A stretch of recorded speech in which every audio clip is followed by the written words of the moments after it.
Hey yo, we do it, we discover. Peace to all the kings and the queens where the mother lie. Speak my rants and gems. Speak my rants and gems. Y'all can do it, we discover. Peace to all the kings and the queens where the mother lie. New year, new vibes. Happy New Year. Happy New Year to Watson. you. It's been a while since I've seen you. Listen, it's been a while, but we're back. We are back. It's a new year. Mm-hmm. Another day, another dollar. My mama. Look at you with the bars. And I'm inside all 2022, FYI, because listen, you were outside last year. I saw you outside so much. I was living vicariously through your outside events. I am done. Outside is too expensive.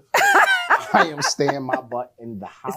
It's focusing on other things. I'm locked and loaded. Okay. You know what I'm saying? It's time to elevate. It's time to grow. It's time to invest more. I agree. You know what I'm saying? So all 2022, that's all I'm doing. And here on the Rants and Gems, we want to help our community do the same, right? Yes. Everybody act broke all 2022 and invest your money, and especially into real estate. And that's why we give you guys the building blocks to help you build wealth with real estate. Yes, and the building blocks are going to be amazing, right? Because we need to have actionable steps that our people can take to start building generational wealth. So why not start with building block number one, the foundation of everything? Credit. And that's why we got our guy, Marcus Barney, a.k.a. Him 500, Big 500, on today's show. We're going to start off with the ABCs of credit, how to repair your credit, how to build your credit, how to leverage your credit. And then we're also going to talk about the purchase that him and Wall Street Trapper made, Asset Island, which is 40 acres and a mule, a farm. That's a whole lot of things going on with that. It's so much going on with that. I'm excited to share because we need representation. Absolutely. Representation of great things happening in our community so we can see that it's not just certain people, it's possible for all of us. Absolutely. This first building block is going to be amazing. Look, this is going to be a great first building block, so stay tuned. After this brief commercial break, we are going to bring on Marcus Barney, a.k.a. Him 500. We'll see y'all in a minute. See you soon. Big shout out to our sponsor, Andre Barad of the Yes to Real Estate team in Houston, Texas. He's a realtor, investor, and developer of residential real estate. He's done over $17 million in sales in 2021, and his team wants to do so much more this year. So Andre and the Yes to Real Estate team turn everyday hardworking folks into successful investors. They operate with new builds, townhomes, fix and flips. They do it all. Find him at yes2realestateteam.com. All right, guys, so thank you to our sponsor for sponsoring today's episode. Like we told you guys in the intro, we have the building blocks for generational wealth with real estate. So the first step of anything is credit. So that's why today we brought on our guy, Mr. Marcus Barney, a.k.a. Him 500, and he's going to break down the credit game for us. What's good, Marcus? What's going on, man? I appreciate you guys having me. Look, we love that you're here. You dressed like Poindexter today, Listen, so we know it's going to be some great information. He's ready to drop some gems. You know what I mean? He's a certified gem dropper. Certified gem dropper. Top of the year. It said it's called gems. I had to come. He came with the gem. So look, first things first. Okay. When did you fall in love with real estate? We got to fall in love with real estate? Yep. It was one of them like love-hate relationships. You know, like a what was that movie with Martin? Right? Like Not Waiting to Exhale. What was the other movie? A Thin Line Between Love and Hate. A Thin Line Between Love and Hate. That you made me feel some kind of way when you said when you fell in love with real estate. I got my real estate license 2006. Really? Oh, wow. So it was beautiful. Everything was perfect. Like when I said Thin Line Between Love and Hate, I was like, I'm like the woman. Like I'm the one that was scoring because the crash happened 2008. Yeah. We happened to be in Stockton, California, which was the worst place when it came to actually foreclosures. So I was actually building my real estate portfolio at 18. I thought life was set. You know, when you go into real estate and you getting $14,000 checks at 18 years old, I'm speaking at colleges, I'm speaking at churches, talking to the youth. And at my site, I was retiring at 30. So I'm like, yo, life is over. I ain't know real estate markets could crash. So, fell in love, but it ended quick. Quick and brutal. Quick and brutal. It was like, so that's why it's a thin line between love and hate. We ended up doing loan modifications. Okay. So by 19, 20, I'm doing loan modifications. The same people that was happy to be at the closing table with me supporting a young kid is now saying, you know, this is why we don't do business with, you know, we're trying to give him a shot and, you know, he don't know, you know what I'm saying? And so I don't know if I can cuss or not, but You can. he don't know shit. So I'm like, now I'm getting crucified because now we having to redo their loans and people is losing their homes and people got investment properties. It was brutal. Wow. Wow. That's crazy. That's a really big thing, though, that you understand loan modification. So you know the real estate game. You understand loan modification. So you've really been in the game long enough to really teach people a thing or two about how to prepare their credit to purchase a property. Yeah, and it's a lot that go into it. But I think a lot of times we overcomplicate it. And that's the main thing, especially when it comes to credit. I think a lot of people stay away from real estate because of the fact they don't understand, like, they're like, yo, my credit ain't together, I can't do it. Or I don't got income like this, so I can't do it. And a lot of times, you know, I see people work jobs and be like, yo, I got my W-2s is on point. I got my job, I've been working 7 years, but my habits is bad when it comes to credit and saving money. And understanding financial literacy. So now we got Rants and Gems, we get to talk about it. No, 100%. And Yeah. that's why, you know, Quiana and I wanted to really make this year really dedicated to giving people those steps, right? Okay. To Yes. go out here and buy some real estate in 2022. Because look, the black home ownership rate is 42%. Our white counterparts is 75% plus. Yes. Right? Gotcha, And the wealth gap is crazy. And it all starts because they had a head start. Let's keep it a buck, right? Absolutely. The way the world was designed, it was designed for them, not for us. But now with platforms like Rants and Gems, with EYL, we have the opportunity to teach our people the right steps. So almost 60% of our community is renting right now. And their problem is, a lot of people's problem is credit. It's credit. Like you just said, mismanagement of money, no financial literacy. So that's why we wanted to bring you on today. So that way we can speak to those people who may have like the 480 credit score, the 500 credit score. Like, what are the steps to rebuilding your credit? So when it comes to building credit, one of the key things that a lot of our community get hurt with is understanding what the report needs to look like, right? And I hate going over it because I think sometimes it's repetitive when you tell people, yo, you gotta have low utilization, you gotta have low inquiries, right? But what happens is we never talk about actually the steps to do so, right? So if I tell you, yeah, you need to have under 10% utilization to have the optimal credit report. Most people say you need to have 30% utilization or lower, right? And with 30% utilization or lower, the issue with that is that the 30% is okay, but it's not helping you. When it's under 10%, it's actually helping your score grow. So these are the things is like, yo, have your credit utilization under 10%. I tell people all the time, if when you got to put your utilization low, I can't tell you that you're gonna get you got 50,000. I teach you how to get 50,000 in lines of credit, and you mean to tell me that you can only use 5,000 or lower? People are like, yeah, all right. Well, I already used 20 when I got the approval letter. Right. So since I got 20 off the approval letter, I already spent that because I had bills and things I needed to do. So what do? I tell people, listen, understand education is key. Understand that, learn your credit cards, that when it comes to utilization, understand, listen, you can have, let's say you got 50,000 in lines of credit. Well, learn first that, okay, well, if I can change my due date once a year. So you could literally change your credit card due date once a year. Well, take half of your limits. I don't care if you got 5 5s and, 2 10s and another 5. That's 25,000 each. Change half of them to the 24th. The other 25,000, to the 10th and the 24th. So half will be due on the 24th, half will be due on the 10th. So now you have your credit card split. So when they say, about your utilization, understand, listen, when these credit cards are due, you can use some of the credit cards here to pay these ones off, right? And most people don't understand that. And I say, listen, this is how, instead of me just saying, yo, you need to have under 10%, well, here, now you can use 25,000. If you use that 25,000, you got 25,000 sitting over here, right? You could take the 25,000 from here and pay this 25,000 off. Most people go, well, how do you move the money on credit cards? Say, listen, you set up a QuickBooks account. Most of us are entrepreneurs and business owners. You can set up a QuickBooks account and invoice yourself and literally pay through QuickBooks and cut the fee.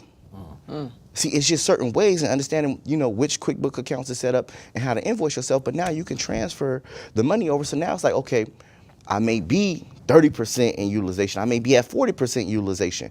Now I can actually enjoy my credit cards a little bit. Meanwhile, wherever I'm doing working to pay my credit cards down, I can leverage that and still use my credit. Because I hate when people have credit and be like, yo, the first thing people say is like, yeah, 10% utilization. All right. Yes.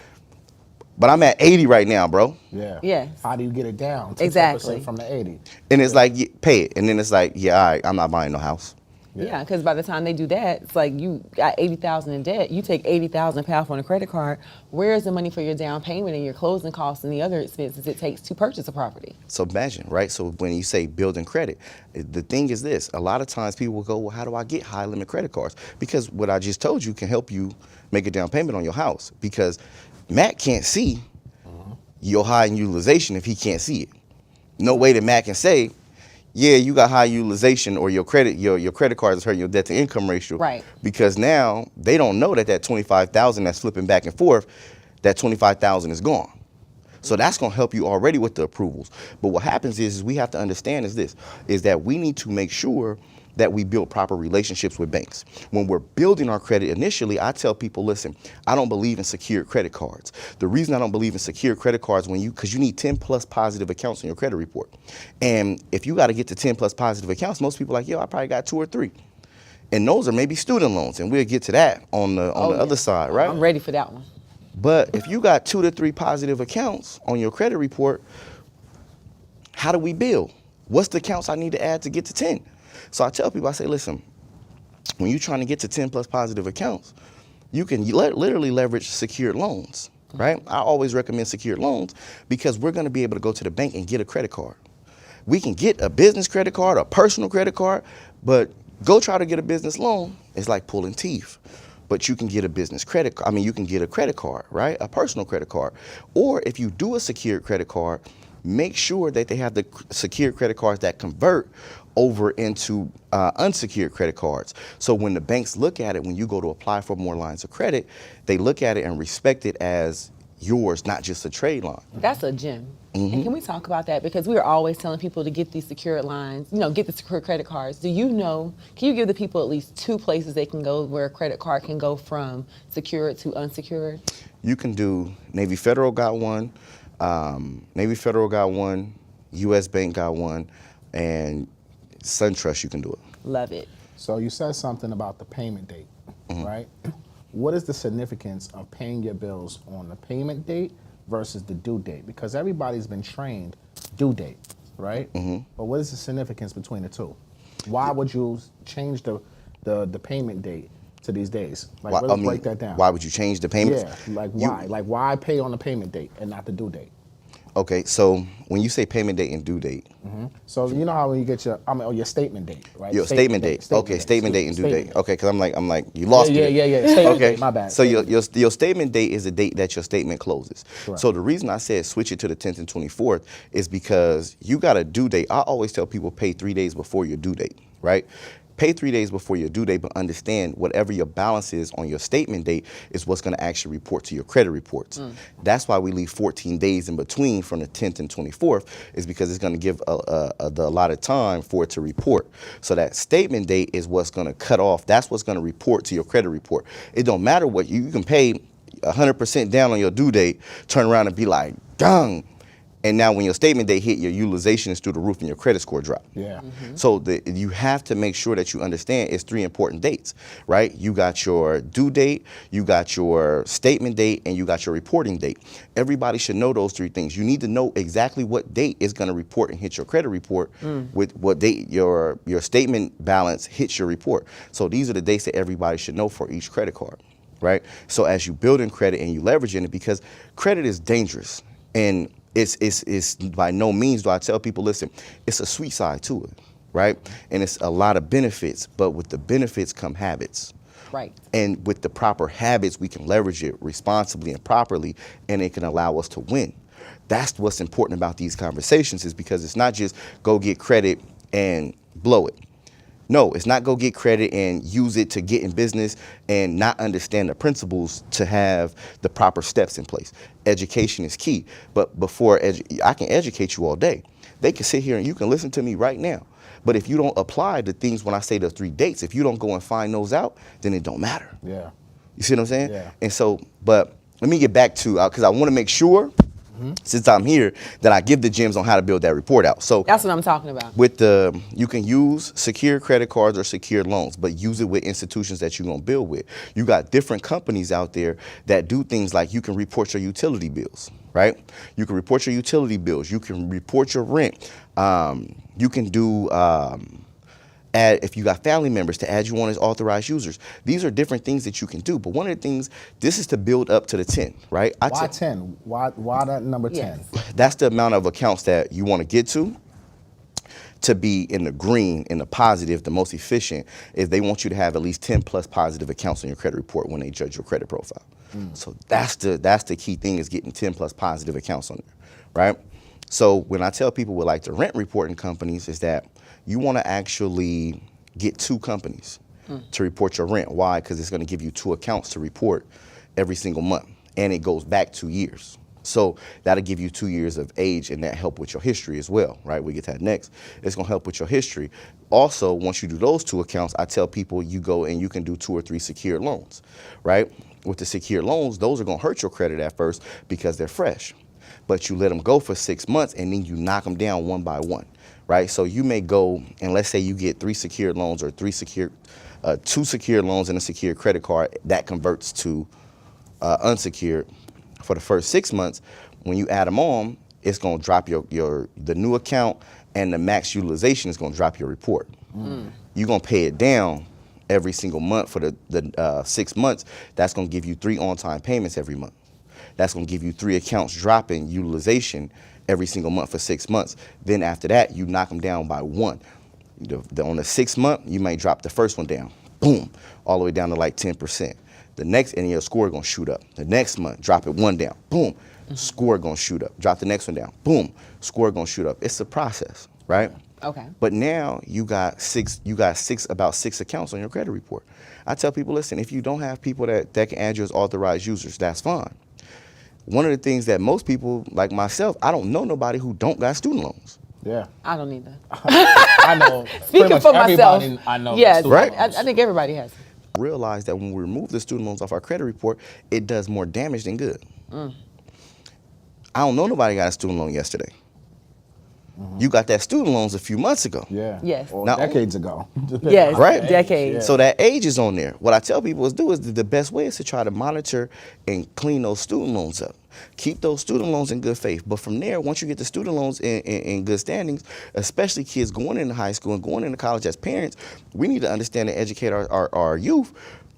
Let's make sure these student loans stay in good position, because this is probably going to help you leverage and fund whatever it is you're going to do after college, instead of trying to remove them. People trying to remove them and they hurt their credit. Yeah. The student loans help people get approved for higher limit credit cards. 100%, because like you course. said, it's the length that, the time that it's been It's the on length. somebody's And credit it's the report. amount. You know what I'm saying? And the dollar Yep. amount, right? That's right. And the number of accounts. And the number Who of got accounts, one? too. And you know Most what? I people think got they normally have 5 like or 3 or 4 6. under one umbrella. Yeah. Yeah, and at one point I get most people, they have like 6, 7, up to 15, 16 accounts, because they break them up. It'd be like $300 here, $3,000 here, Yes. $2,000 here, and they're breaked up. But these are the things that help you build your report. See what I'm saying? So these are the things that we need. Then we need to look on age. So the age of your report is important. This is where, if you're going into Homebuyer, like I tell people, I want to get you to 5 years of age, average age. But going into Homebuyer, 1 to 2 years, you okay. Yeah. You see what I'm saying? So you literally can run a play, and like I just broke down, you could run this move for a year. If you got any student loans, that's going to help you. If you don't have student loans, you could then offset it and try to add an age trade line to it, and it'll help you take it to the next level. Dope. Oh, that's Dope. great So information. So we need 10 accounts, at least 10 accounts. Yeah. Right? We need to be paying our credit card bills, cell phone bills, whatever's on our credit report, we need to be paying it on our statement dates. You need to pay it. I pay 2-3 days before my due date. Before your Before due the date. But the statement date is when It needs to be dropped down. it needs to be dropped down to 10% or below. Yes. So that way, when it's reported to the credit report, if you started off at 10,000, you drop it to 1,000. Now on the statement date, it closes. then it's going to report to the credit bureaus as $1,000. So you got a, 10% utilization right there. Exactly. And then you just pay off whatever your bill is before the due date, the Yes. balance or whatever the case may be. Yes. That's some really good Yeah. information. So now we're talking, so you already kind of covered how to get someone from zero to getting some great credit. What about those that have already damaged their credit? And let's just say you have all these open collections accounts. Do they pay them off? Do they pay them in full? Should they negotiate them? Like, what are some strategies like that you use to help people get their credit prepared from that aspect? One of the things I do is that I always challenge the validity, right, of accounts. So I always want to go on and challenge, listen, is it verifiable and is it accurate, right? That's the key thing that I always do is challenge, is it verifiable, is it accurate, right? You can use 609s, you can use 611 letters, right? A lot of times is that we don't even properly challenge. We send letters out and we don't even properly challenge the negative items on our credit report. A lot of times we don't know that when we actually send in a dispute, who they're verifying through, right? So a lot of times they don't know like LexisNexis, SageStream, Innovis, CoreLogix, ARS, they don't know these companies exist. So these companies house data. So since these companies house data, a lot of times like we get a 60% return, 70% return on deletion just by opting out of the secondary bureaus, right? And somebody will say, well, yo, how do we contact them? Google it. CoreLogix, ARS, Innovis, SageStream, LexisNexis. Google those companies. Figure out how you can contact them. Some of them you can do by mail. Some of them you can do over the phone. All you do is opt out and tell them, listen, I didn't give you permission to validate my information. The credit bureaus don't have, you think the credit bureaus got, oh yeah, listen, how do I validate that he lived here and all of the details and they house it? No, they use secondary data furnishers to match the information and go, nope, this is accurate with what the collection company has. So they need to get themselves off of that list Yes. first, and then go in and say, okay, let's just dispute the validity of these. A Yeah. question I have is, and I heard this, and I've tried this before a long time ago. I literally had like 15 open accounts, all little stuff. Sometimes growing up, poverty, shout out to my mom, got the cable in my name, but no big deal. Anyway, Right? so when you're going to dispute these items, I thought I could just log on, press the dispute button, and then boom, I'm gonna win my case because I wrote my words. Then I later found out when you press that button, it limits you from truly disputing the case because now you're agreeing to the terms of the company. So can you talk a little bit about that and why someone would maybe want to dispute a different way? With what, doing it like online? Yes. So, I don't got my exact verbiage on here. It's certain times you could dispute online, right?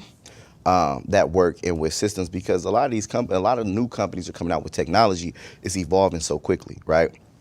So now, we had a company that we was using doing disputes during 24 hours. The company's gone now. They shut it down, but with doing it, via mail, when you're sending your actual dispute letters, you're sending it into the credit bureaus versus, a lot of people don't read the fine print of what you agree to. And so a lot of people is just clicking through to get it done quickly, right? But when you're sending in letters, you're doing it directly with the credit bureaus and what's on your letters, what your terms are of what you're disputing, right? So once you go in, they always put fine print of things that you opted into or you agreeing to, certifying that it's you giving them that this is my name, I am this person. Now you certifying your IP address, so Correct. A lot of these things come back now with technology is that you don't think, oh, my IP address got anything to do with it. Well, when you did the credit application for American Express, this was your IP address. Oh yeah, cool. This is you now today. Yes, this is me. I'm disputing that this don't belong to me from the same IP address that you applied for. Okay, cool. Yeah, this is you. Yeah, now it's gonna stay on here another 7 years. That you got to hold this. But this is that because we just don't think about technology. We thinking they're not tracking us. It's a grid for everything. So I tell people, listen, when you send in your dispute letters, right, even with that, it's a system. It's a computer that's reading the dispute letters. I tell you, look, you literally can backdate your dispute letter 2 weeks. If you backdate your dispute letter 2 weeks, what happens is the letter is going to be read by an automated machine. It's going to read what you put on the letter. If you backdate it 2 weeks, follow back up with a 30-day demand to comply, let's see what the system do to itself. Jim. These are things that I not say, listen, it's just understanding that it's a system. Understanding that CFPB is your best friend. A lot of times these What's consumer... Wait a minute. Hold on. Yeah. What's CFPB? Slow it down. Okay. Consumer Financial Protection Bureau. Okay. All right. That's the person who's for us, right? A lot of times these are private companies that, like TransUnion, Equifax, Experian, private companies. So since they're private companies, they don't got your best interest at heart. The best interest is the people who's going to pay them, right? Yeah. CFPB is the company that governs them, which makes them stand on and abide by the laws.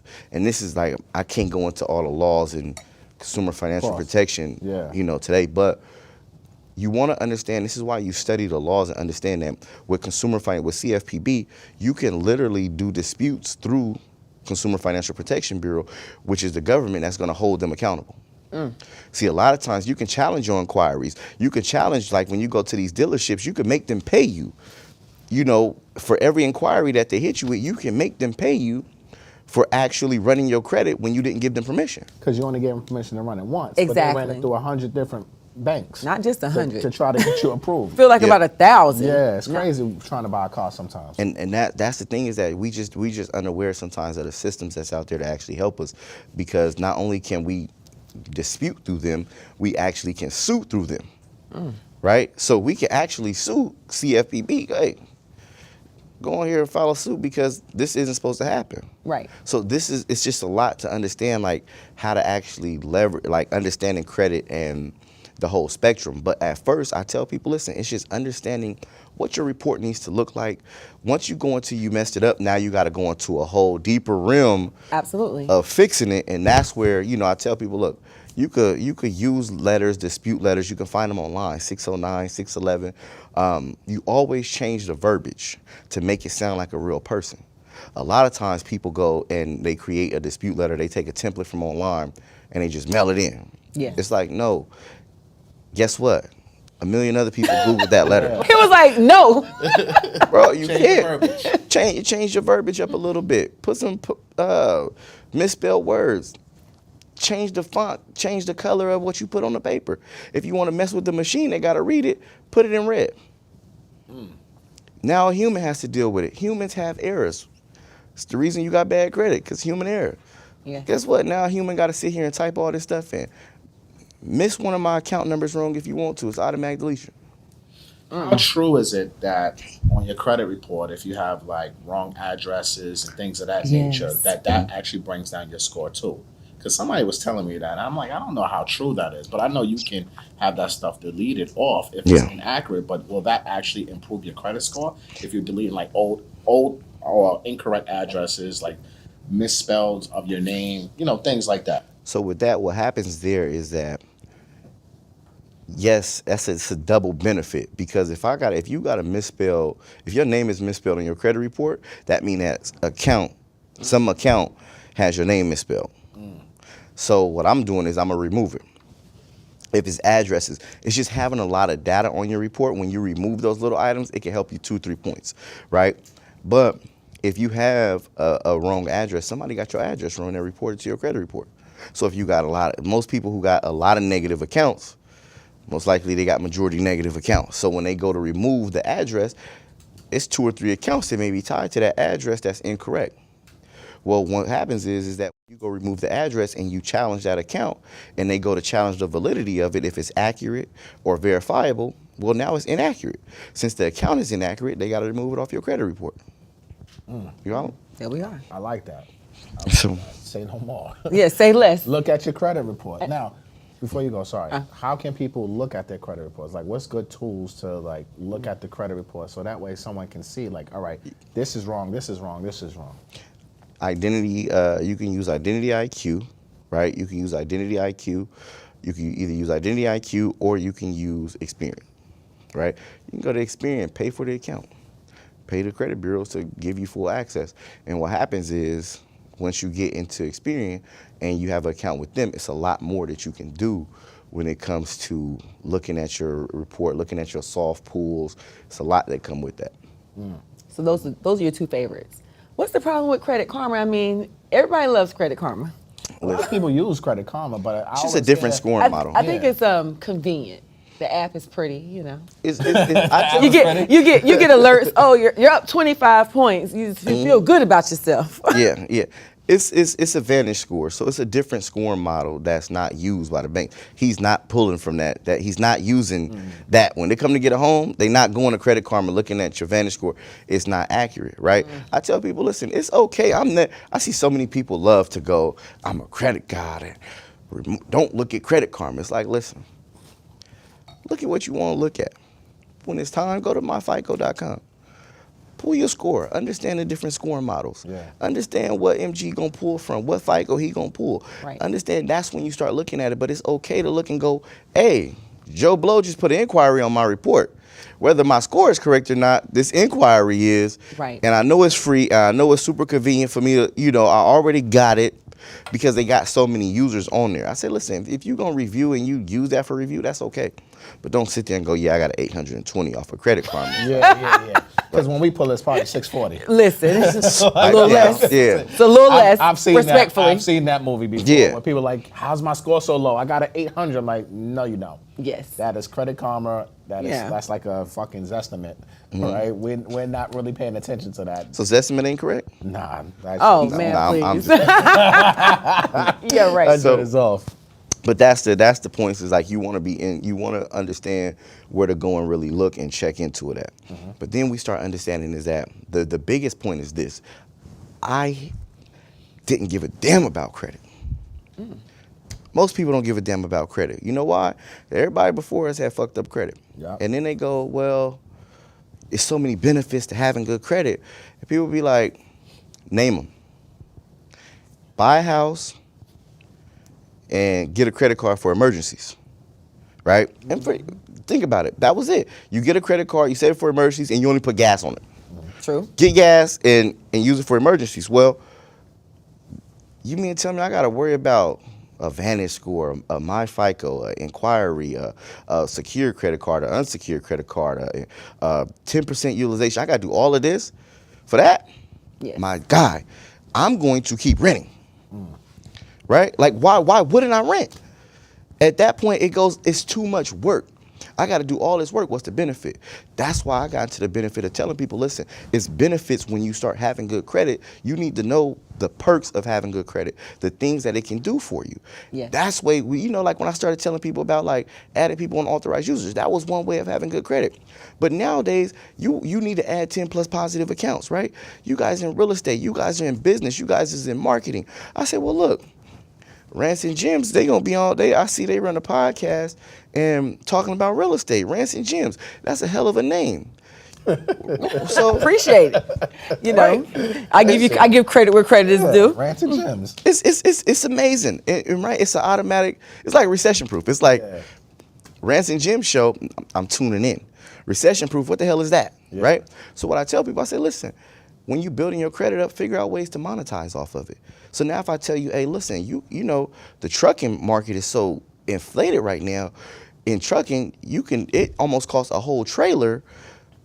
The trailer costs just as much as a truck. Absolutely. Yes. People don't know you can go finance a trailer. Yes. Yep. You can go finance a trailer for $25,000, pay $400 or $500 a month while building your credit. So if I got a $400 or $500 a month note for actually financing a trailer, well, I'm gonna go rent it. I'm gonna rent it to EYL since they like to wrap trucks and put their name on it. So I'm gonna rent it to EYL. I'm putting it Rants and Gems. Yeah. Let's look, $1,000 a month. This truck is a billboard in a city gets a few 100,000 views. Yes. Yep. Well, let's try a couple million. Yeah. On the road, traveling through cities and states that people where you would never get exposed to, but since you got a cool name like Rants and Gems, and you put a QR code on there that leads directly to your podcast, the #1 podcast, whatever the best episode, right? Yeah. Like the episode on Rants and Gems with him 500. Yeah. You're gonna put the QR code. First of all, We like how he it's the did plug that. for me. I like how we did You know that. what? Okay, Power manifestation. Let's just cheers to that. I like your you know, style. Big Trap is somewhere. I love you. Like, I love your style. I love your style. Listen, he always go before me. He's always out there in the hangings, but I'm good. So what I tell people is this, right? Is that Shout out the Trap. Always right? big trap. So when you put the QR code on there, people can scan it. It's a hot name that's going to be attractive. So people scan the QR code. Guess what? You gaining impressions. If you got a different business, you can make a landing page for it, right? But for the person building their credit, it's $450. It's $1,000 a month for you to put your business on a truck, and it's $1,000 for the person to rent my trailer because they probably already maxed out their credit because they got to finance the trucks, and people struggle to get trailers. So now I'm making $2,000 a month off moving real estate, right? And it's a different form of real estate. It's just real estate. Now I'm collecting money off of it, Yes. off of having good credit or building my credit and qualifying for it. I'm making $1,600 a month. You're a landlord. And it seems like to me, You're a what landlord. you're really telling people is that we have to stop being afraid of credit. What we were taught about credit was using on emergencies Yeah. only, use your own money, never leverage. And what we have to do is shift that mindset. And how do you, we know you have the huge program, right? How do you go about helping people shift their mindset? Because they can't even buy a house. As a broker, I can tell you, you can't buy a house without having at least 3 trade lines. At least. And they need to be diverse. Yeah. And if you're one of those people like you're afraid of credit, we're going to feel like you're afraid of a mortgage too. So now you can't get it. Got you. Like I just said, right? Making people see the benefit in credit first. If I don't see a benefit, I just gave them a play on a cash benefit. You make $1,400 a month, $1,600 a month profit. What does that do? That gives you earned income because now that's your business. Right. From you building your credit, you just started a business. Right. You go set the LLC up, mytrailers.com, right? Rent my trailer, and shout out to my guy with Rent My Trailers. It's another guy out there that actually does rent trailers, but he didn't do the advertisement aspect, right? And so now people are getting into that. So now you go set up the rental trailers promotions.com, right? Yeah. That's a business. That's a stream of income. Yeah. Because y'all need to see what? Tax returns. Gotta You see need it. to see income. Gotta Okay, well, I might get an entrepreneur loan. I might go through the entrepreneur way Yeah. and say, well, let me just run the bag up. I done went and got 4 trailers. Now I'm making Now you $7,000, see it. $8,000. Listen, it's the entrepreneur loan for me, baby. Yeah, Now we love it. that's 7 now. If you got 4 trailers at what? Let's just round it off at 15. You at $6,000 a month. You mean to tell me in 4 to 6 months I'm up $20,000, $25,000? Now we talking what? 20% down? No doc. Yeah. No problem. You in there. You in there. But now and my credit is okay, but it's just me leveraging my credit. But now if I realize and go, wait, I can only put down a few dollars because I got good credit and I got cash flow coming in now. Now people start to look at it different. But nobody teaches us how to cash flow off of having good credit. No. So that's where like the credit to cash plays and things like that come in, is because it's like, let's just give people a way to benefit from the work that they put in. Yeah. I love I it. gotta learn all of this and no benefit. The house is the benefit, but you also want to see the cash flow. And with the house, like now, okay, so now I tell people this.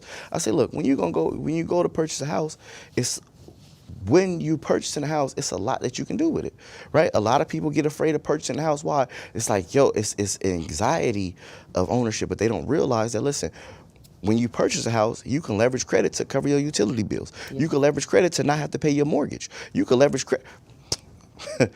Not pay your mortgage, but to not pay for utility bills and your insurance. Correct. Right? So your homeowner's insurance, not mortgage, but homeowner's insurance, things like that, with the reward points that you gain off of having good credit. See, everything I do in business, everything I do in life, I put on credit cards. Why? So I could accumulate reward points. I understand which credit cards I need to go use. For me, I do marketing advertisement, so I use my Gold Amex. But if I'm in real estate, let's just say if I was even on the investment side and I'm building, I'm looking at what banks pair up and partner good with Home Depot. Yeah. Correct. How am I going to get the most out of Home Depot, or is it going to be Lowe's? Because one is usually a Chase or Amex It's is Chase. going to go with one, and one bank is going to go with the other, Yeah. right? Yes. It's like Delta and American Airlines. Like Exactly. you with It's- you with Amex or Yep. you with, and so what happens is you figure out who you're building your relationship with, and figure out, okay, what cards am I getting to align? So these reward points, I get the maximum benefit. So I can now, if I'm flipping homes, I get reward points to cover that. Yeah. If I'm an entrepreneur, I'm leveraging my credit to get reward points, and I can use a website. I can use a website. Like sometimes some companies with utility bills and groceries, utility bills, they don't accept credit card payments. Correct. Right? So you use a website like Plastique. Yes. You can use Plastique to cover that payment that don't accept credit cards. You can use your reward points to pay plastique off. So now since I got good credit, I don't even got to pay for my homeowner's insurance. I ain't got to pay, I ain't got to pay for my car insurance. I ain't got to pay for my light bill, my gas bill, because I'm leveraging reward points. Yeah. Then I'm leveraging reward points to cover over my transactions from Walmart. So all my electronics, my toiletries, and my groceries is in one place. So I'm taking the reward points and I'm leveraging them to lower my overhead. Absolutely, because now, like you said, That's if you're great. investing in, you're using Home Depot, you're partnering up the right way, you're going to buy your materials and everything like that anyway, regardless. So you might as well use your credit card versus your cash. You get your reward points, and now those reward points can actually pay for your primary, the utilities at least. Yep. At the very least. At the very least. So now you're already going to spend the money. Right. It's just you playing the game now. I have a question, especially when we're thinking about first-time buyers, or what about people that are like, listen, I bought a house, probably bought a house back in 07, 06, right? And now I foreclosed, I had to do a loan modification, or, I had to file bankruptcy, and now they're in the process of rebuilding. When you're working with people that have those type of blemishes on their credit, or challenges, so to speak, I like to call it a challenge, because challenges can be overcome.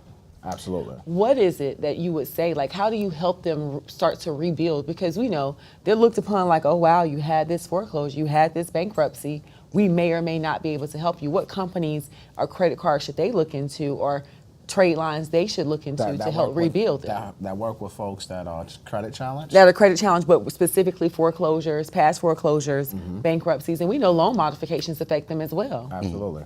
So when it comes to that, like, it's certain banks, the deal is that you can go to banks and they all got different criterias, right? I tell people the worst thing people always want to do is go to Amex, right? You want to understand, I always deal with local credit unions, right? And the reason I deal with credit unions and different credit unions is because they're more forgiving and understanding on the rebuilding side, right? But that's where, like I stated earlier, if, Lord forbid, you got a foreclosure, if you had good credit at that time, most likely, guess what you did? You toasted the banks too. Yep. Chase ain't forgiving, Nope. right? Chase never forgets. But not Chase. But Chase don't. In my rose voice. Listen, Chase never forgets. Chase is not forgiving. Amex is very hard to get back, but they will if you understand how to work the system. But this is where you come in, and that's why it's important, like with the secured loans and the secured credit card that converts over into unsecured, because then they'll give you a chance to start out over here with your own money and then build over and flip over into it that way. Okay. And so that's the importance of why I tell people all the time, is like, listen, you have to understand credit unions, right? And different credit unions. Most time people don't understand how to go and maximize the benefit on building the relationships with specific credit unions and then getting the max from them, right? Because they don't know, hey, Johnny, the farming credit union of South Georgia is going to pull from TransUnion. Meanwhile, PenFed is going to pull from Equifax, and this one is going to pull from Experian. Well, if you understand that these three pull from different bureaus, every time I apply for credit from them, guess what? It's only one inquiry. So if I can get 2 credit cards from here on one inquiry, I'm 2 credit cards up. If I can do that 3 times, I'm 6 credit cards to the good with one inquiry across the board on each bureau, right? Or most people don't know, like Bank of America is good for giving. Bank of America will give you 2 credit cards, 1 inquiry. So I tell people, listen, if you start off and you rebuilding, build with Bank of America. Then once you get into good standing, you can go and get 2 credit cards at one time. So now, and it's only gonna hit 1 inquiry, right? Same thing with American Express. If you can get in good grace with American Express, you could run American Express 6, 7 business cards. See what I'm saying? But most people don't know. If you have an American Express card, you can literally go and apply for 5 or 6 credit cards on American Express in one day and either get a soft pull or 1 inquiry. Since you already got a report with them, they may just do a soft pull. If you're okay with them, they may give you 1 hard inquiry, but you can go get 5 credit cards from them in one day. But use your business. As long as your business is together and your business is set up, you could literally leverage that and grow your portfolio. And now guess what? Since you have those funds available, that can help you with your deposit. Hell, if you don't run the play on making money off a trailer, leverage your credit. Hell, go get $50,000, $100,000 and still run an entrepreneur loan leveraging your credit, high your utilization back and forth, and now you beat the system of having to go through and say, okay, I got to have W-2s for this long, and my credit got, not just credit because your credit gonna be okay because you apply for credit, but now you beating the W-2 side if you don't want to go through that, or if you can't qualify for enough house, because that's a lot of times people start making money and they be like, well, I want more than what they qualify me for. Yeah. Happens all the time. Happens every day. Mm-hmm. Look, we had to knock on Happens some type, but we said it happens every day. Happens every single day. Yeah. Look, we're talking a lot about credit, but before we get out of here, first of all, there's a lot of great information in this, right? Appreciate it. But we got to talk about, real estate, because you and our brother, Big Trap, Wall Street Trapper, just got your own reparations. Right. You know what I'm Big saying? deal. Big deal. 40 acres in a mule, a.k.a. In a mule. Asset Island. Asset Island is amazing. We need to know, what the hell made you two guys go out here and buy Asset Island? That had nothing to do with me. Right place, right time. Yo, listen, I was in Vegas. No, I think I was in Las Vegas or San Diego. He called like, yo, Fi. I said, what's up? He said, yo, you want to buy a farm? I said, what? He said, yo, you want to buy a farm, 40 acres. Automatically, it said 40 acres in a mule. I was like, yeah, bet. I seen the meme in my head. I seen, yo, Wall Street Trapper buys farm, 40 acres in a mule. I said, yeah, bet, run it. He like, yo, all right, let's do it. Immediately, my brain starts to work, too. I'm like, okay, so we're buying a farm. I told my wife, yo, babe, we going to buy a farm, 40 acres. She's like, for real? I was like, yeah. She's like, how much is it? I was like, yeah, I don't know. Me and Trap did it. We ain't talking about numbers. We'll figure it out, right? Yeah. So me and Trap ended up jumping on a phone call and ran through more details, and that's when we came up with the name. We just brainstorming, and that's when we came up with the name Asset Island. And the goal is because I'm like, yo, listen, 40 acres is cool. 40 acres in a mule represent a lot to our culture, right? Yes. But then it's a lot of benefits that's gonna come with it as entrepreneurs, and it's a lot of uncharted territory as blacks in America when it comes to farming, when it comes to agriculture, when it comes to land ownership. It's a lot of ignorance there, and I'm still not fully educated on it. But what I realized I do know, the tax benefits is crazy, right? The learning curve is crazy, so it's a lot for us to learn and expose our community to. And for us to be able to put our own food on our table, to be able to grow our own food, to be able to supply black-owned grocery stores, it's a lot of benefits that come with it. And so what we automatically looked at was like, listen, Asset Island, the reason it's Asset Island, we got the wealth wishing well. The wealth wishing Wishing well. well. The wealth wishing So well. you throw $100 down the well and you make a wish? Now listen, so you get How much you get out? You get the Asset Island coin when you come, right? It's a token. It's a token of the property. What happens is you drop the token into the well. When you pull water out, you're gonna actually go plant your dreams and your desires. You're gonna plant your wealth. So now let's just say we doing something collard greens or kale or spinach, right? You literally come out and you plant your wealth. But what happens is you now get to give life to what it is that you desire. You get to give life to your wealth. And then guess what happens is that something like spinach, something like kale, it goes on and gets donated to a black-owned grocery store. Well, these are things that give life. So now you're giving life into people that's gonna live forever. So you don't know how many people your wealth when it was born, how much life you gave it when you planted it. When you planted that seed, you gave it so much life that's gonna live forever. And so this is one of the things that like Asset Island is about, is that it's not just the education, it's not understanding everything, it's about coming out and being able to actually plant your wealth and let your mind, plant your wealth and let it live forever. You know what I mean? And give life to the things you dream of and the wealth that you desire. This is so powerful. That is powerful. This is so I love that. powerful.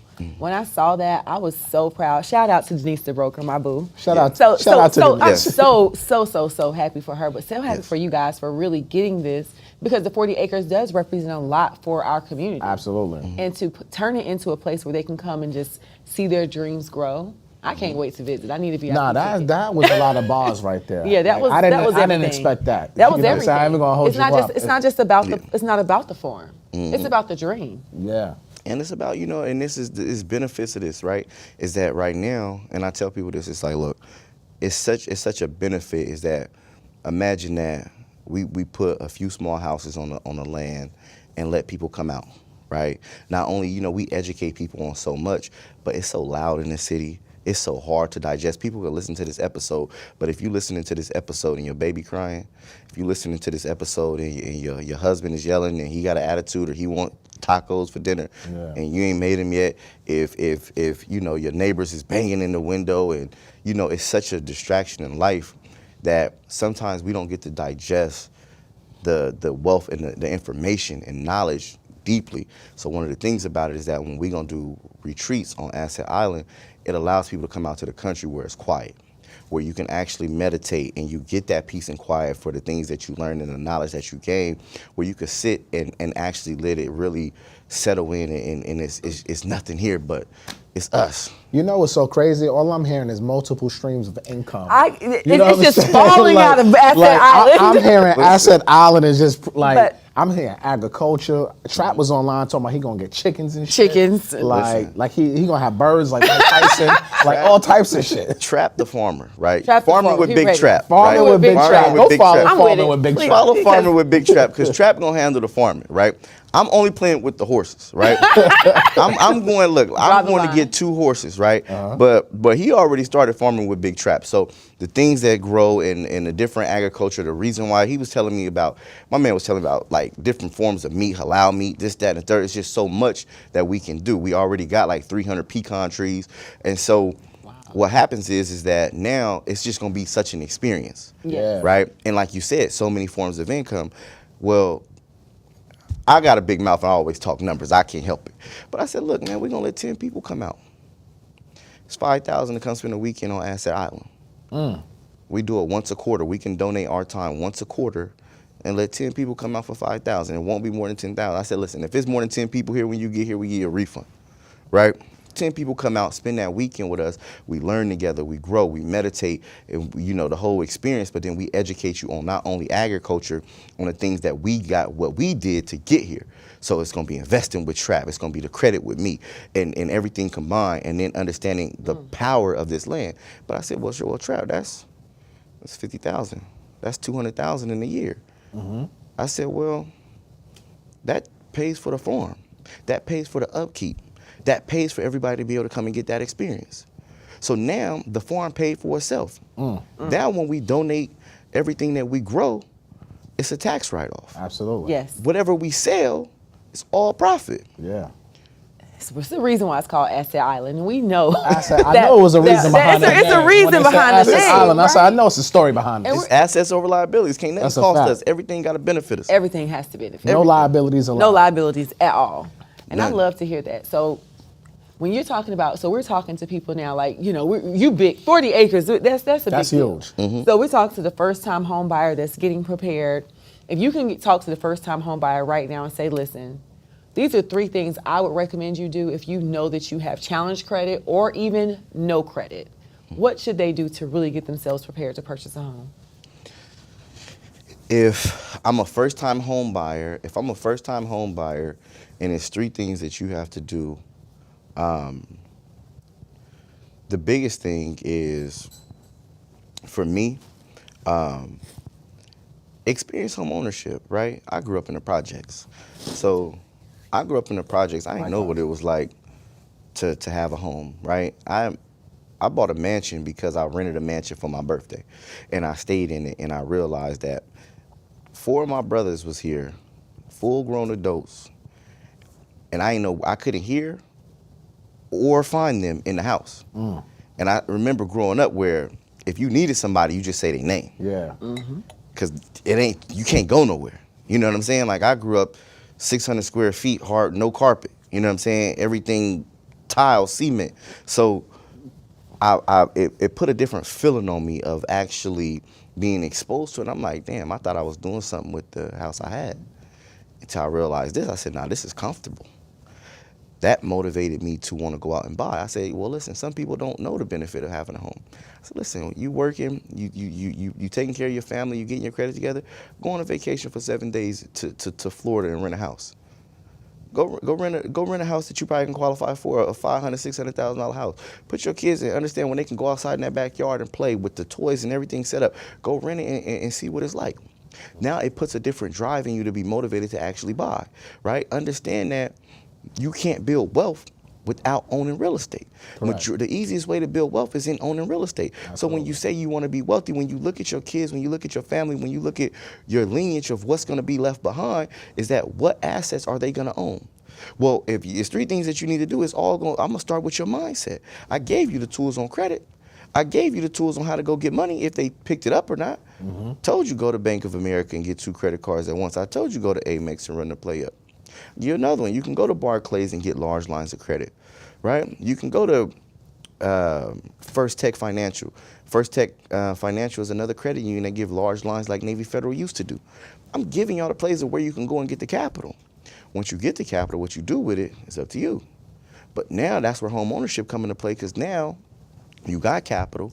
Now you're looking to purchase home, and once you purchase that home, understand how you can really build and grow. Take it to the next level. So the 3 things is, 1, go experience what it's like to spend time in a home. Put your family in a home with you. Put your mom in that home with you, and see what it's like. Like, nah, we didn't grow up like this. Yeah. This is different. Go rent Yes. an Airbnb for Yes. a weekend. Take your family out. Experience it. Boom. Get your credit together. Once you get your credit together, understand the benefits of credit, how it can help you generate capital. Most important thing is, listen, I want to generate money off of having good credit that can help me establish wealth. It's 4 quadrants in life that everybody got to focus on: earned income, semi-passive income, passive income, and investments. And that investment portfolio is majority real estate. So it accumulates, it grows in equity, and it could generate cash flow if you make it. Those are things I would like for people to do when it comes to home ownership. Look, I love it. Phenomenal I love it. episode. Look, before I can't. Oh, I can't. we got to do it. We got to do it. Go Hold ahead. on. I need to know about Jet 500 real quick, right? Because we're talking about real I was estate. doing the rest of Jim. We're gonna do that too, but we're talking about we're a real estate show. Well, you know what? Right? The jet is actually, it definitely is an asset. Look, Rick Ross said on Assets Over Liability show. Shout out to Rashad and Troy. He said. He said some people, in his Rick voice, some people think a jet is a liability. But that might be an asset for the next man. Well, you the next man I know who got a jet. So let's talk right? about So it. let's talk about this jet real quick, real briefly. Because most people say buying planes are a bad investment. But you flipped that. You made it into an asset, not a liability. Yeah, so let me explain something to you on That was the probably journey. a bad Rick Ross impersonation battle. But you did great. But You it was did great. 100, it was You did 100% right, right? It was authentic. Yeah. Shout out to that episode. I was the first thing mentioned on that episode. That is right? a fact. So, but with the jet, what happened is that I turned it into an asset, and the reason it became an asset because I started understanding the industry. I was brokering jets, jumping off of planes. We play with the lifestyle. Like, I only want to do fly shit. I don't care. If y'all got a fly setup, I'm like, y'all want to go. I just want to do fly shit. Yeah. So that's the reason. I'm like, yo, I want to do fly shit. So I'm like, yo, I remember wanting to, I seen people taking pictures on the jet, and I want to know what it was like. I tell you, I'm from the projects. Like, I'm really like a project baby. Like, my TED Talk, I say I'm a crack baby, born in the 80s, crack baby. I'm a project baby. We had nothing. So the nice cars got experience. I was like, cool, but what's them private jets like? So I started jumping on private jets. I learned how to get on private jets for 90% off. I was paying $300 to jump on a private jet, right? I was flying on a companion pass to New York, get on from New York, and fly back down to North Carolina, right, to the Cub, and then I'll come back home from North Carolina just to see what that experience was like. Man, I jumped on that jet, and it was a different treatment. So now I'm getting lobster rolls ordered. I'm on the plane playing my own music, taking pictures, and I'm like, yo, this is different. What happened is I jumped on the jet, took the picture. People started hitting me up about private jets, asking me about it. I ain't have nothing to tell them about. I ended up broke getting with a company and partnering with them and telling them I would send referrals for people who wanted to book jets. So people always was hitting me up like, yo, I need a jet connect. So now people brokering jets and I'm getting paid from it. So I said, cash flow. So now it only made sense. So now I'm making money off of sending people and referrals. So now what happened is that I'm making money online. My business is growing. And Grant Cardone, I ain't gonna hold you. Grant Cardone motivated the move. It was like, yeah, you can fake a Lambo, but you can't fake a jet. And I looked at everybody else online and said, you could fake a Lambo, You can't fake but a jet. and you can't finance it. Unless it's $30 million. Look, So look. you, Let me just. you got to pay for it. This is heavy Sheesh. talk right now. This is heavy talk. So I went and some people presented me with a deal to buy a jet. And I was like, I thought about it and I'm like, how much money will it make? They showed me the P&L. They said, listen, if you stay off of it, you can do about $20,000 to $30,000 a month. I said, okay. My accountant goes, this is important to team. As we start building wealth, you got to have the right team Absolutely. in place. So my accountant was like, tax write-off, crazy. I already knew the tax write-off on the truck. Y'all seen what I did at the wedding for my wife and stuff. Is, we just understand how to win. Yeah. So I'm like, tax write-off, crazy. So I'm like, bet. I buy the jet. Guess what happens is that I'm looking at it like, okay, I'm gonna buy the jet. Branding and marketing. Put my logo on the top. Well, we got Moneybag Yo coming in town. Guess what? He on my jet. Guess what? Ross got to move somewhere. Look, bro, let me throw you my jet. Yeah. So now when people calling me for jets, I can throw the select people my jet. Yeah. Right? It opened up as an asset. It opened up different rooms. It's two things I want to go into. One is that the opening with the jet, I had to start learning another industry, right? And I'm looking and going, there's not a lot of us in it. It's a reason why not, right? You can't tell me it's not profitable because everybody on jets. Every time I go to the Clearport, there's planes taking off. So you can't tell me it's not profitable. It's just not a lot of people that look like us in it. Yeah. So I got with a company, and a company managed the jet, right? And they was like, look, it's gonna make you about $20,000 to $30,000 a month, and we'll manage it, boom, boom, boom. But it's always a learning curve. So I see 1 month, this goes out, maintenance happens, this happens. Oh yeah, this month it's not parentheses around the number. It's like a little minus sign. I should say like $53,000. So I'm going, I spent millions on this plane, I owe you $53,000. Okay, cool, I'm still excited. The blood is still flowing from, I got a jet online. It's crazy. So it's like, I got a jet, $53,000. All right, another month, 83. Okay, I got a jet. Let me go work. I'm still working. Yeah. I see a month I made like 11,000, then I made 18,000. Then I'm able to do my tour. We did the tour 7 cities, 7 days. It cost me like 50, 60,000 to use my jet. So I'm like, okay, we won that month. I get hit with a little invoice. I'm like, okay. I get hit with another invoice at 83,000. At this point now, I'm not getting on the plane. Yeah. I've been on it for the 7 cities, 7 days. I'm like, yo, wait a minute, bro. I paid millions for the plane and I'm dishing out tens of thousands of dollars Every month. I got a fucking problem. Yeah. So I made money a few times, but I'm going, okay, this point now we got to have a conversation. So now I'm looking at it going, nah, I didn't want to get involved. I didn't know. I didn't know that, earned income, semi-passive, passive investments. Yeah. Thought it was an investment or passive. I didn't know I needed to talk to my pilots. I didn't know that if these People. lovely people, certain things that they can bypass and certain things that they can do and fly and make trips. At certain times they can know when to get fuel. At certain times that they can take extra flights. They don't have to take certain time off. I didn't know that I needed to butter them up. So my pilots was costing me money. One of them quit. And I'm like, what did he quit for? They was like, I don't know, did you talk to him? I was like, I've never spoke to him. What I need to talk to him for? Y'all manage it. It's like, yeah, but it's your plane, you own it, he works for you. So I just had to figure that was a learning curve. Then I figured, well, why y'all sending my plane over here? Mine ain't Him 500. I'm a black entrepreneur that live in Atlanta. Atlanta, New York, Philly, Chicago, Texas, Miami. These are markets where my influence is strong amongst entrepreneurs. Stop sending my plane to California and Puerto Rico and letting it sit when it could be moving here. So now I have to get involved and start getting involved in my process of moving my plane. Guess what happens? $90,000 in a month. Profit. I go, this is the learning curve, and I say, listen, I had to get involved. Want to know another thing happens? I get a phone call. Yo, 5, we need a jet. Where? Minnesota. Bro, it's 9 o'clock at night. Nah, it's for Kanye.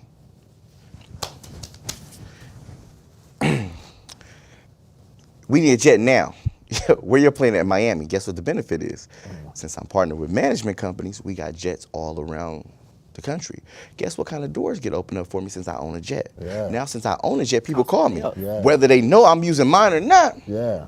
We got they can tell. politicians and high-ranking people coming home that did things for our community that's crazy. They got to come home from prison. People don't even know that they coming home. Guess what?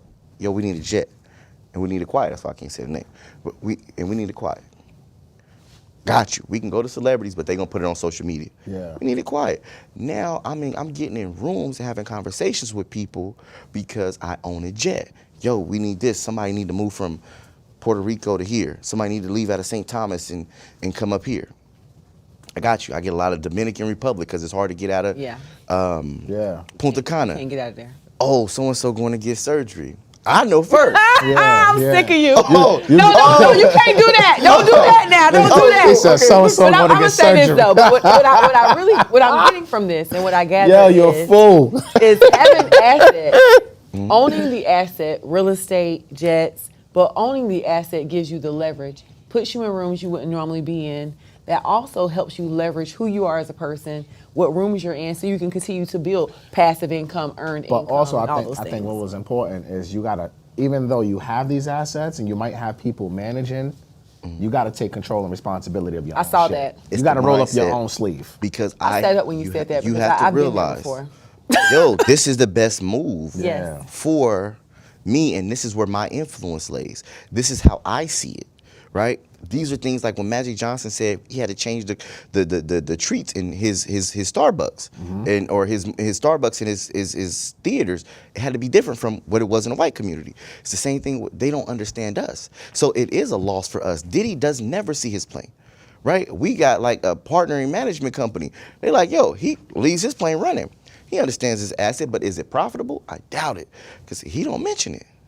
So it's certain ways that we don't get to market things because it's nobody really going in, and it may not matter to him, but I had to go in and physically make them understand how to move my plane to make it profitable for me. So that way it makes sense. Well, you know what? You have been phenomenal. Yeah, this has We been a have lot of enjoyed information. this episode. I know we went off of real estate a little the 40 bit, acres, but but you know what though? that was But dope, it's an though. asset. It was I a- think it that was we a- still it was a have lesson because learned, you know too. what? The For the jet right takes price. you home. For The the right- jet takes you home. For the right price, I'll put Rants and Gems on it, and you know it'll be Rants and Gems jet for the right price, and now I may give more money off of. Speaking of rants and gems, you have been man. phenomenal. You've given Appreciate us it. everything that Absolutely. that Lot we of knew credit you information. would. We want to have a rant and a gem about your industry because everybody can do credit.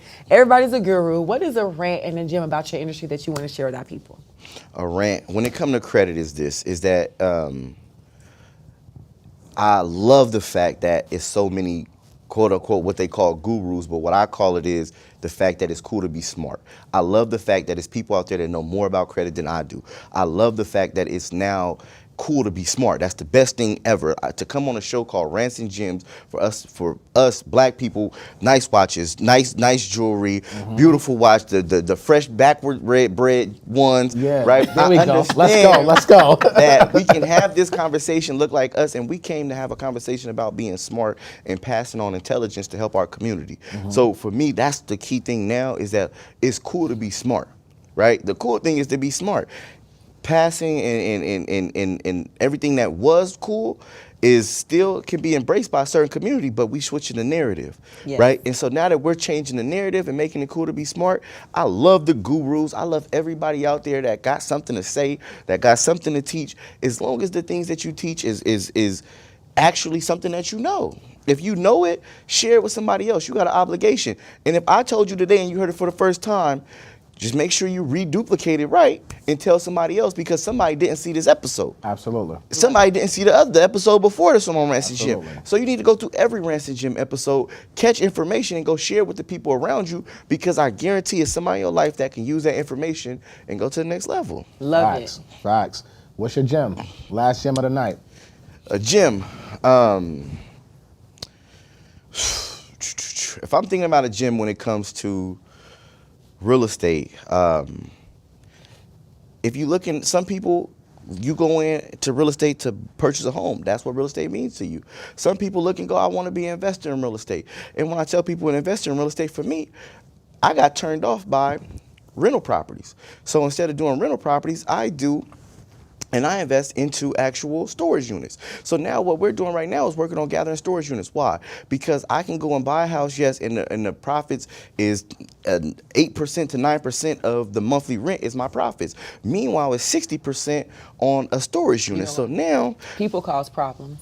People always cause problems, I swear. So instead of going, if you're looking to get in real estate and you building wealth and you building those blocks out, understand when it gets to the investment side of it and you want to look for a great return, go and start looking into searching actual buying storage units. You don't have people, you don't have plumbing, you don't have the cost is much lower and cheaper. Even the build is $60 a square foot.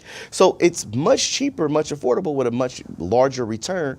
And if you build out a portfolio, you can sell it for multi-millions later. That's what I'm talking about. Big gyms. Big gyms. Big gyms with Big 500. Y'all Yes. heard it. Y'all heard it, man. Basically, So we look. had to change your name. It's Big 500. It is Big 500. Big 500. That was a big gym. Storage unit. We're gonna have to have a whole episode about storage units, because I'm with it. that is a lot that's going on in that marketplace Yes. when it comes to real estate. No, I agree. We Let's gotta do it. have that. Yeah. All right, guys. So look, this was a great episode. Marcus, tell them how to find you. Follow me on Instagram. Follow me on Instagram at him500. Can I give the people something? Go ahead. Do what you got to do. Listen, I'm gonna give you guys every credit union for you guys to be able to build with. I'm gonna give you guys a list of every single credit union for everybody that watches this show.